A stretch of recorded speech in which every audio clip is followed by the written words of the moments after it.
មួយពីរ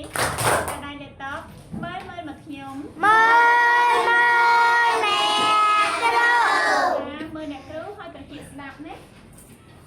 ភាសាខ្មែរមេរៀនទី94ផ្ញើជើងសជើងងស្ងសជើងនស្ន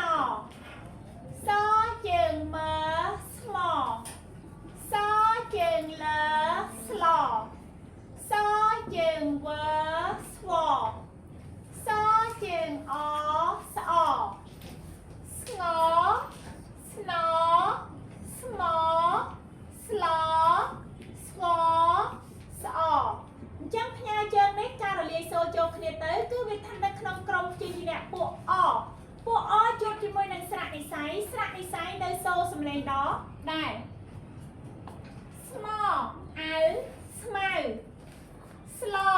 អែស្លែស្វអៃស្វៃស្មអ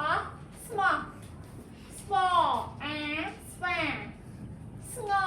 អ៊ូស្ងួរស្លស្លឹកស្ល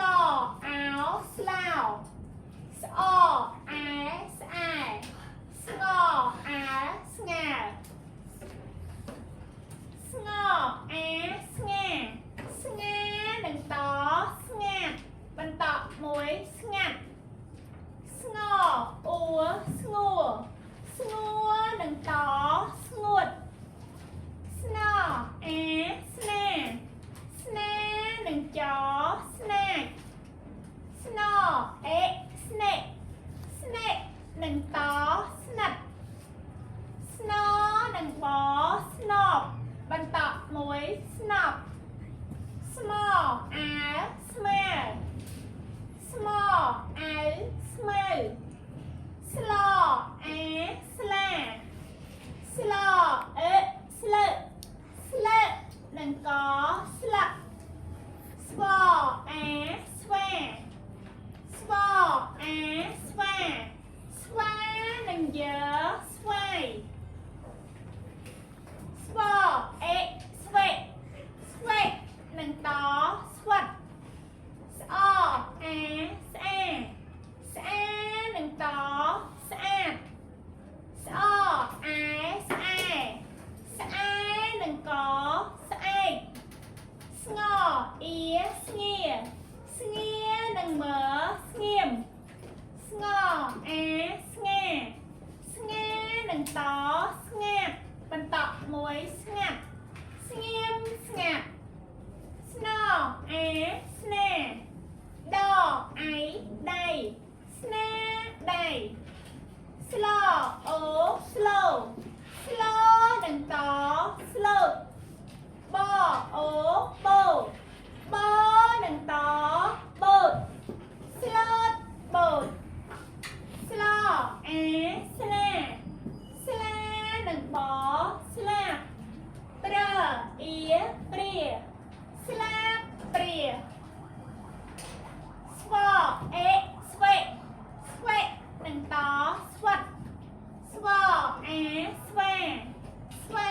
នឹងយើស្វាញស្វិតស្វាញស្វអាស្វា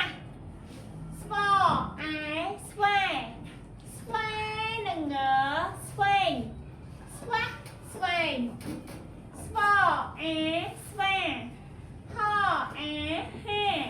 ហានឹងបហាប់បន្តមួយហាប់ស្វាហាប់ស្អអែស្អាស្អានឹងតស្អាតបអែបាបានឹងតបាស្អាតបាតអូនមើលល្បះទាំងអស់គ្នាហើយមើលអ្នកគ្រូញែកពាក្យឲ្យតើនៅក្នុងល្បះហ្នឹងមានពាក្យអ្វីខ្លះអូនមើលទាំងអស់គ្នាមេនេះគឺឈ្មោះមីនខំគាត់ធ្វើអីបោចស្មៅនៅឯណាក្នុងស្រែពាក្យនេះយ៉ាងស្ងៀមស្ងាត់មីនខំបោចស្មៅក្នុងស្រែយ៉ាងស្ងៀមស្ងាត់អូនមើលល្បះខាងក្រោម ល្អមានចិត្តពាក្យនេះគឺ slot boat ស្វាហាប់និងមានស្នាដៃល្អពេលដែលអ្នកគ្រូនិយាយពាក្យហើយអ្នកគ្រូធ្វើការអានបញ្ចូលគ្នាសិស្សល្អមានចិត្ត slot boat ស្វាហាប់និងមានស្នាដៃល្អនៅពេលអូនទៅផ្ទះវិញអូនព្យាយាមប្រកបឲ្យច្បាស់ហើយចាំអូនអានដោយមិនប្រកប